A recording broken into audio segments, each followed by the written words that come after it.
இயேசுவில் மிகவும் பிரியமான சகோதர சகோதரிகளே, இன்றைய வாசகங்கள் நம்முடைய உறவுகளை புதுப்பித்துக் கொள்ள நமக்கு ஒரு அழைப்பை கொடுக்கின்றன. இந்த உறவை புதுப்பித்துக் கொள்ளுதல் என்பது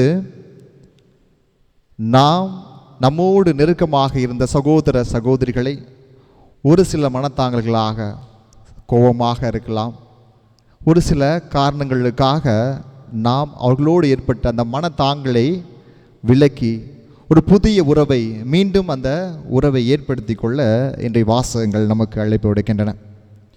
இன்றைய முதல் வாசகத்தை பார்த்தோமென்றால், இன்றைய முதல் வாசகத்தில் இந்த இஸ்ரேல் மக்கள் ஆண்டவரை அருளை இழந்து தவிக்கின்ற ஒரு மக்களாக இருப்பதை நாம் பார்க்க முடிகின்றது. ஆண்டவருடைய அருளை முழுவதுமாக இழக்கிறாள். தேடி வந்த ஆண்டவருடைய அருள் அவர்களை விட்டு விலகி செல்வதை இன்றைய முதல் வாசகத்தில் எசேக்கியேல் இறைவாக்கினர் மிகவும் அழகாக எடுத்துரைக்கின்றார். காரணம், அவருடைய மத்தியிலே ஆலயம் இருந்தது, கடவுளுக்கென்ற ஒரு பகுதி இருந்தது. ஆனால் அவர்கள் கடவுளோடு இல்லை. கடவுள் அவர்களுக்கு பாதுகாப்பாக, அரணாக, ஒரு சுற்றுச்சுவராக, அனைத்துமாக கடவுள் அவர்களோடு இருந்தார், அவர்களை வழிநடத்தினார். ஆனால் இந்த மக்கள் அதை ஒரு பொருட்படுத்தாத ஒரு மக்களாக, அதை ஏற்றுக்கொள்ளாத ஒரு மக்களாக, கடவுளை விட்டு அகன்று செல்கின்ற, கடவுளினுடைய ஆசீர்வாதத்தையும் கடவுளுடைய இரக்கத்தையும் பெற முடியாத மக்களாக இருப்பதை இன்றைய முதல் வாசகம் மிக அழகாக எடுத்துரைக்கின்றது. இயேசுவில் பிரியமான சகோதர சகோதரிகளே, நம்முடைய வாழ்க்கையிலும் திருப்பலி இருக்கின்றது. தினந்தோறும் திருப்பலி இருக்கின்றது, தினந்தோறும் நற்கருணை ஆராதனை இருக்கின்றது, தினந்தோறும் ஜெபமாலை இருக்கின்றது, தினந்தோறும் ஜெபம் இருக்கின்றது, எல்லாம் இருக்கின்றது. எல்லாம் நம்முடைய வாழ்க்கையில் நமக்கு இருக்கின்றது. ஆனால் கடவுள் நம்முடைய வாழ்க்கையில் இருக்கின்றாரா? கடவுள் நம்மோடு பயணிக்கின்றாரா? கடவுளை நம்முடைய வாழ்க்கையில் நாம் ஏற்றுக்கொள்கின்றோமா என்ற சிந்தனையை இன்றைய முதல் வாசகம் நமக்கு எடுத்து வைக்கின்றது. அதுதான் நம்முடைய வாழ்க்கையில் ரொம்ப முக்கியம். ஏனென்றால் நாம் எல்லாவற்றையும் செய்யலாம், திருப்பலியில் தினமும் பங்கேற்கலாம், நற்கருணை ஆராதனையில் நாம் பங்கேற்கலாம், ஜெபம் செய்யலாம், ஜெபமாலை சொல்லலாம் என்று நாம் எல்லா காரியங்களிலும் ஈடுபடுகின்றோம். ஆனால் முழு மனதோடு ஆண்டவரை ஏற்றுக்கொண்ட ஒரு மக்களாக, ஆண்டவரை உள்வாங்கிய ஒரு மக்களாக நாம் இவற்றையெல்லாம் செய்கின்றோமா என்பதை சிந்தித்து பார்க்க இன்று நாம் அழைக்கப்படுகின்றோம். சிந்தித்து பார்ப்போம். பல நேரங்களில் நாம் எல்லாவற்றையும் ஒரு கடமையாக செய்கின்ற மக்களாக, ஒரு கடமைக்கு செய்கின்ற மக்களாக இருக்கின்றோம். அப்படி அல்லாது அந்த இஸ்ரேல் மக்களைப் போல் அல்லாது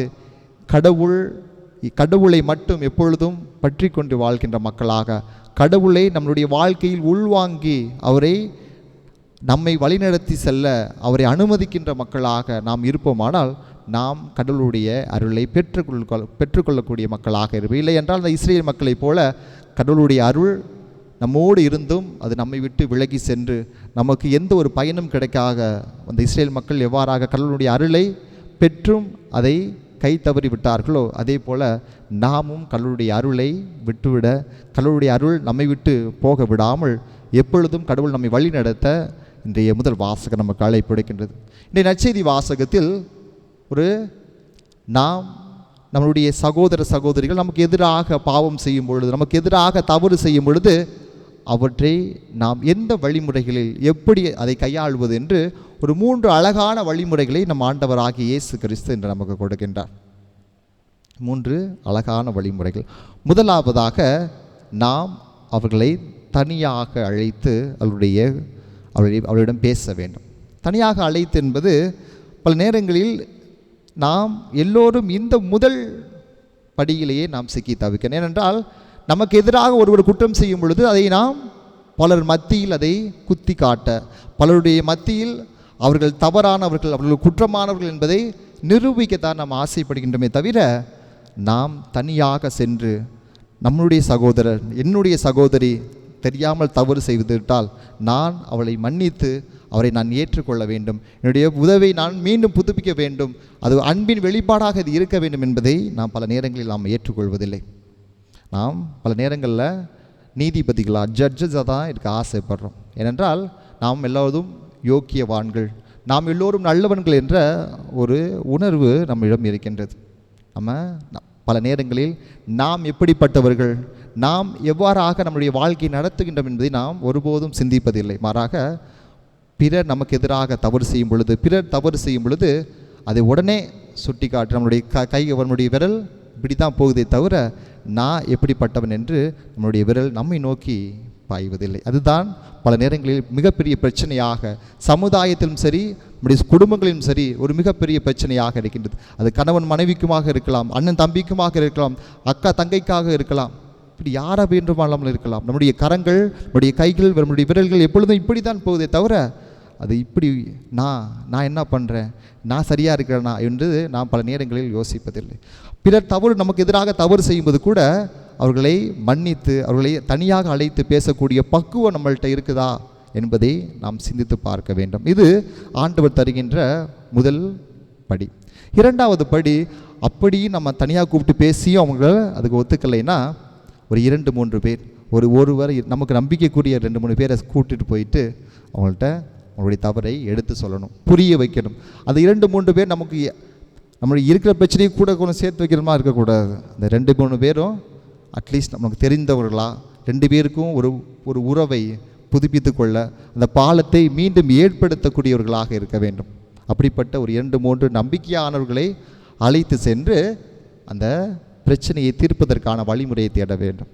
அப்படியும் அவர்கள் நமக்கு எதிராக இல்லை, நான் இந்த குற்றத்தை செய்யவே இல்லை, நான் செய்தது தவறி அப்படின்றாங்கன்னா அதற்கப்புறம் 3வது படிநிலையாக நாம் திருச்சபையிடம் வரையிட வேண்டும் என்று இன்றைய நம்முடைய நற்செய்தி வாசகர்கள் ஆண்டவராக இயேசு கிறிஸ்து நமக்கு அழைப்பிடுகின்றார். அவர் இயேசுவில் பிரியமான சகோதர சகோதரிகளே, கண்டிப்பாக இந்த 3 படிநிலைகளில் நாம் கடைபிடிக்கும் பொழுது கண்டிப்பாக நமக்கு எதிராக யார் குற்றம் செய்திருந்தாலும், நமக்கு எதிராக யார் பாவம் செய்திருந்தாலும் கண்டிப்பாக நாம் அவர்களை மன்னிக்கும் பொழுது, நாம் அவர்களை இந்த முறைகளில் அணுகும் பொழுது அவர்கள் மனம் இறங்கி அவர்களுடைய மனத்தை மாற்றிக்கொண்டு நம்மிடம் அந்த உதவியை புதுப்பித்துக் கொள்வார்கள். அமீர் இயேசுவில் பிரியமான சகோதர சகோதரிகளே, இன்று நாம் வாழ்கின்ற சமுதாயத்தில் நான் என்ற அகந்தை, நான் தான் சரியானவன், நான் செய்வது தான் சரி என்ற ஒரு கோட்பாட்டை நாம் முன்வைக்கும் பொழுது நாம் நம்மளுடைய உறவுகளை கண்டிப்பாக இழந்து விடுவோம்.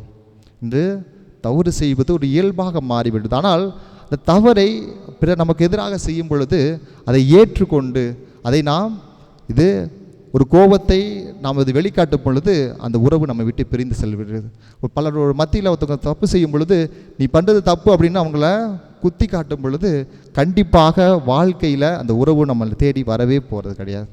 ஆனால் அதே உறவை நாம் தனிமையில் சென்று இயேசு கொடுத்த வழிமுறையில் அதை நாம் பின்பற்றும் பொழுது கண்டிப்பாக நாம் எப்படிப்பட்டவர்களாக இருந்தாலும் அந்த உறவு நம்மை தேடிக்கொண்டு வந்து கொண்டே இருக்கும் என்பதை இன்றைய நற்செய்தி வாசகம் நமக்கு எடுத்துரைக்கின்றது. அமீர் இயேசுவில் பிரியமான சகோதர சகோதரிகளே, இன்றைய முதல் வாசகத்தில் நாம் பார்க்கின்றோம், எங்கே பாவமும் பிரிவினையும் அதிகரிக்கிறதோ அங்கே கடவுளுடைய பிரசன்னம் இருக்காது. ஏனென்றால் இஸ்ரேல் மக்கள் பாவத்தையும் பிரிவினையும் பிடித்து தொங்கிக் கொண்டிருந்தார்கள். அதனால் தான் ஆண்டவருடைய பிரசன்னம் அவருடைய விட்டு விலகி சென்றது. ஆனால் இந்த நற்செய்தி வாசகத்தில் பாருங்கள், எங்கே மன்னிப்பும் ஒற்றுமையும் அதிகரிக்கிறதோ அங்கே இயேசுவினுடைய பிரசன்னம் இருக்கிறது, அங்கே இயேசுவினுடைய பிரசன்னம் நிரம்பி வழிகிறது என்பதை இன்றைய நற்செய்தி வாசகம் இதுதான் முதல் வாசகத்திற்கும் நற்செய்தி வாசகத்திற்குமான ஒரு இணைப்பு. முதல் வாசகத்தில் ஆண்டவருடைய பிரசன்னம், கடவுளுடைய பிரசன்னம் அவர்களுடைய தள்ளி போகுது. இங்கே ஆண்டவருடைய பிரசன்னம் அவர்கள் ஒற்றுமையிலும் அன்பிலும் ஒருவருக்கு ஒரே மதித்து ஒருவர் அன்பு செய்யும்போது இந்த ஆண்டவருடைய பிரசன்னம், கடவுளுடைய பிரசன்னம், இயேசுவினுடைய பிரசன்னம் அவர்களோடு தங்கி அவர்களை வழி நடத்துகிறது.